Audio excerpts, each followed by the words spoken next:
Bismillahirrahmanirrahim. Bəqərə surəsi 30-33-cü ayələr.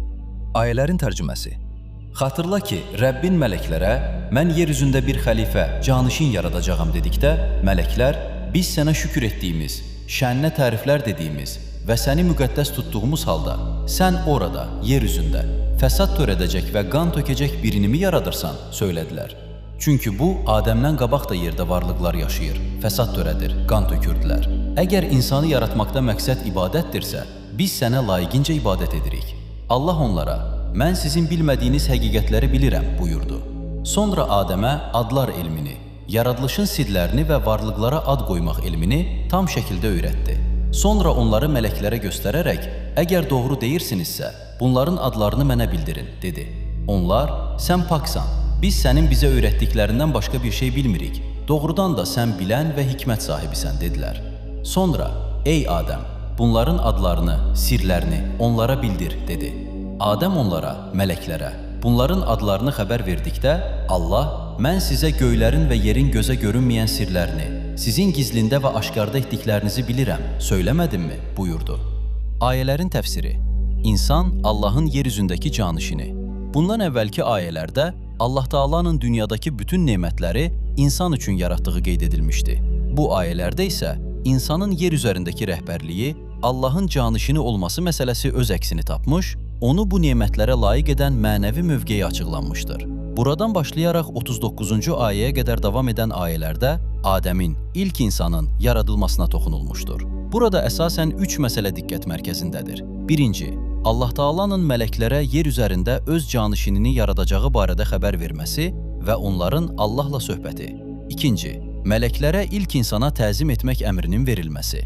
Bu məsələyə Quranın bir çox ayəsində işarə edilmişdir. Üçüncü, Adəmin cənnətdəki həyatının şərhi, onun cənnətdən çıxarılmasına səbəb olan hadisə, daha sonra isə tövbə edərək ailəsi ilə birlikdə yerdə yaşaması.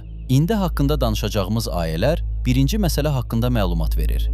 Allahın istəyi belə olmuşdur ki, yer üzərində onun canişini olacaq bir varlıq yaratsın. O elə bir varlıq olmalı idi ki, xüsusiyyətləri Allahın sifətlərindən götürülmüş, şəxsiyyəti isə mələklərdən də üstün olsun.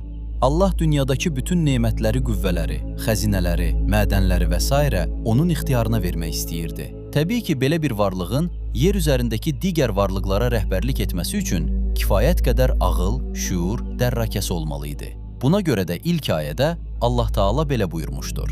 Xatırla ki, Rəbbin mələklərə, mən yer üzündə bir xəlifə, canişin yaradacağam dedikdə, ayənin ərəbcə mətnində xəlifə sözü işlədilmişdir. Bu sözün mənası canişin deməkdir. Burada kimin canişini olması və nə işdə canişinlik etməsi barədə təfsirçilər bir neçə ehtimal vermişlər. O cümlədən bəzi təfsirçilər belə hesab etmişdir ki, daha əvvəl yer üzündə yaşamış mələklərin canişin olması nəzərdə tutulmuşdur. Bəziləri belə hesab etmişdir ki, daha əvvəl yer üzündə yaşamış insan və ya digər məxluqların canişini nəzərdə tutulmuşdur. Başqa bir qrupun fikrincə, insan nəsillərinin bir-birinin canişini olması nəzərdə tutulmuşdur. Lakin ən doğru ehtimal odur ki, burada canişinlik deyildikdə, bir çoxlarının da qəbul etdiyi kimi ilahi canişinlik, yəni Allahın yer üzərindəki nümayəndəsi nəzərdə tutulmuşdur. Çünki bu cümlənin ardınca mələklərin, biz sənə şükür etdiyimiz, şəninə təriflər dediyimiz və səni müqəddəs tutduğumuz halda, sən orada, yer üzündə,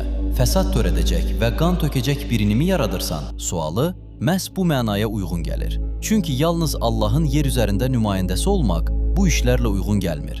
Eləcə də Adəmə sonraki ayədə şərhini verəcəyimiz adların öyrədilməsi məsələsi, habelə mələklərin ona təzim etməsi də bu iddianın doğruluğuna dəlalət edir. İstənilən halda Allah Taala yer üzündə yaradılış aləminin ən şah əsərini yaradıb, onu öz canişin etmək istəyirdi. Bu ayələrin təfsiri barədə İmam Sadiq əleyhissalamdan nəql edilmiş hədisdə də məhz bu mənaya işarə edilmişdi. Mələklər Adəmin məqamını tanıdıqdan sonra başa düşdülər ki, o və övladları Allahın yer üzündə canişini və bəndələrə höccət olmağa hamıdan layiqdirlər. Biharul Ənvar, cild 11, səhifə 145. Əgər sən də Quranı dərk edərək oxumaq istəyirsənsə, abunə ol və birlikdə öyrənək.